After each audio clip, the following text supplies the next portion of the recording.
All right. So we just shot that video on HPV. We may not post it, so we're going to reshoot it, and I'm making Cathy do this.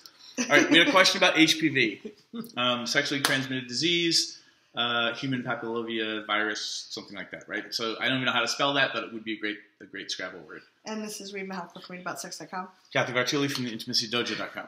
Okay, so I think people should get vaccinated for HPV, the Gardasil vaccination. And then Cathy just revealed to me moments ago that you had done some research. Cathy is a research scientist. She has 19 patents. I'm not a medical doctor. I was reading. I'm not a medical doctor, nor do I play one on the internet. So what has your research discovered for you? I'm not saying anyone should not get vaccinated.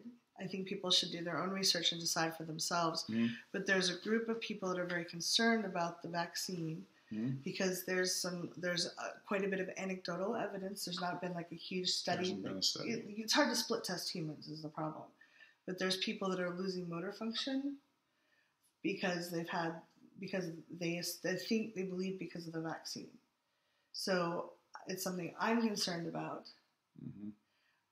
And the amount of reduced risk is not sufficient for me to feel comfortable risking what is a relatively new vaccine that's been a very large population has been exposed to. And I like to see a little more research done before people start. This was originally just approved for women. Now it's given to men too. There's not studies been done on a lot of this. So I'm concerned. Okay. So here's I'm not refuting what Cathy's saying. Everyone gets to have their own opinion. I have not done that research, which Cathy has done. And from the people that I've geeked out on about HPV, I think you should get vaccinated, but that's a choice you have to make. Absolutely. And I'm willing to get into a conversation, like a brouhaha about vaccination in general. Mm-hmm. And I have friends who are like, don't vaccinate your kids.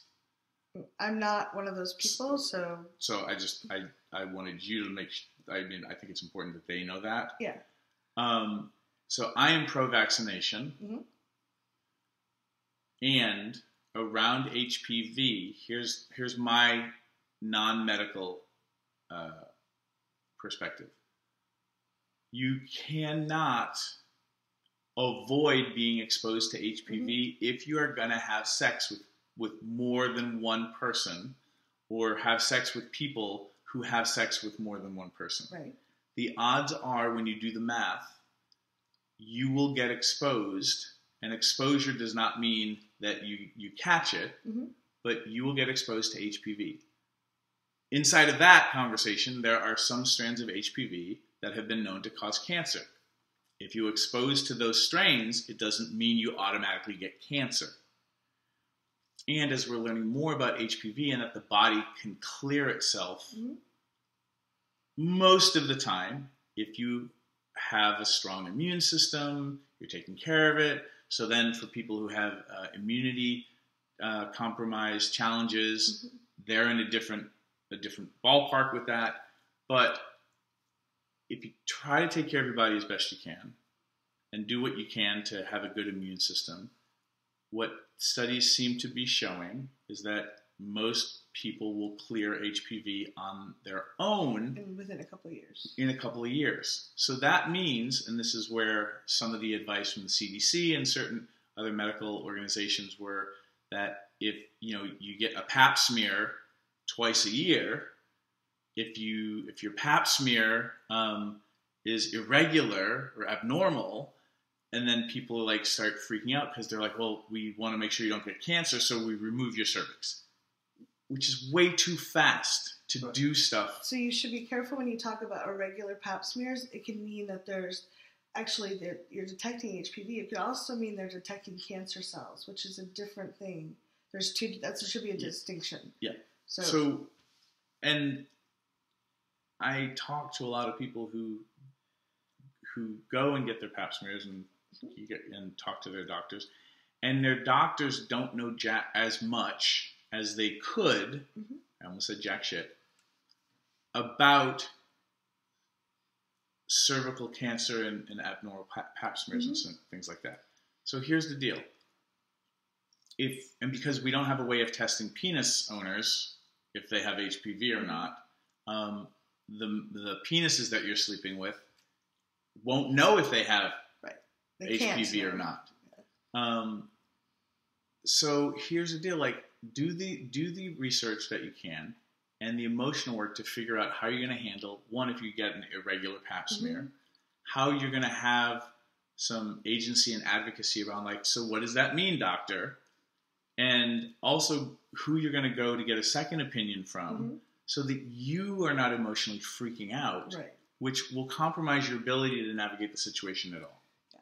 Yeah. And understanding that, well, whatever I have, if I'm not in the cancerous cell stage, which then you're going down another route of how you get that treated, how am I going to chill out for 2 years while still being sexually active and make that work? Is this working for you? Okay. Do you want to add anything to it? No, I think I recommend people share and disclose if they know they have HPV or if they've been vaccinated or not. I think that's a good idea. I think for different demographics, there's different reasons to get vaccinated or not. And I think each person should do some research. You're putting something in your body.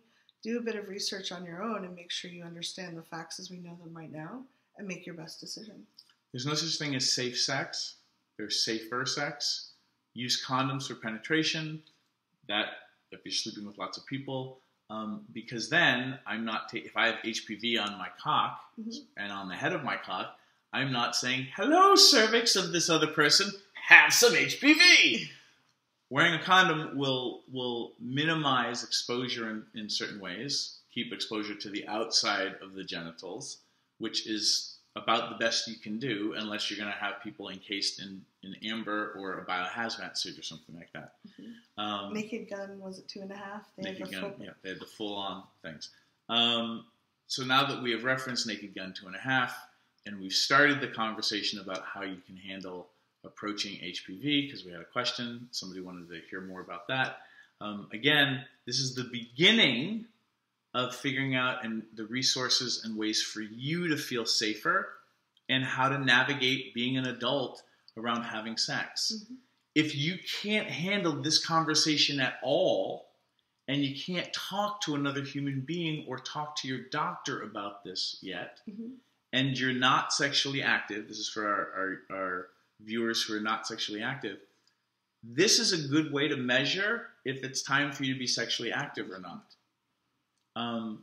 Having the emotional acuity to have talks and conversations about this, that you've even listened this much into the video, is awesome. Yeah. These are the baby steps to being an adult around this stuff.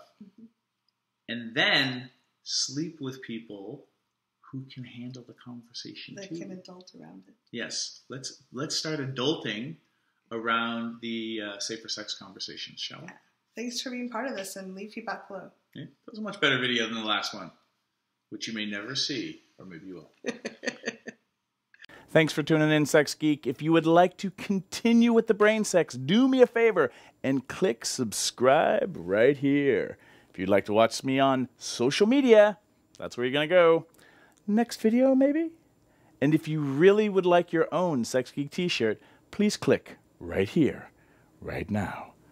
Boop.